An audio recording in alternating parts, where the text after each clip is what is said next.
नुआपड़ा जिला खड़ियाल निर्वाचन मंडलीर नवनिर्वाचित विधायक अधिराज पाणिग्राही आज खड़ियाल विजय उत्सव पालन करिसेंती। मां ठाकुराणी मंदिर ठारे पूजा अर्चना करी तांकर हजार हजार समर्थकों सह खड़ियाल सहर परिक्रमा करथिले। बाण फुटाई अबीर खेली जिला विजु जनता दलर कर्मी माने और खड़ियाल अंचल लोके एथिरे सामिल हेबा सह उत्सव मनाइथिले। विभिन्न छकरे लोके तांको बंदापना करबा सह स्वागत करथिले।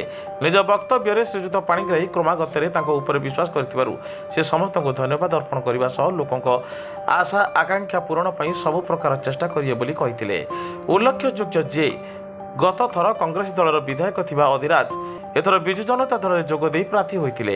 एथर ओडिशार बीजेपी संख्या गरिष्ठता हासिल करथिबा बेले से किंतु निज गड़ रक्षा करिबारे सक्षम होते।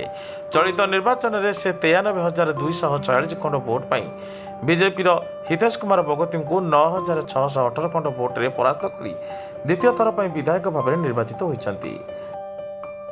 नुआपड़ा जिलार मुख्य प्रतिनिधि ओम प्रकाश चौधरी रिपोर्ट साई सत्य न्यूज।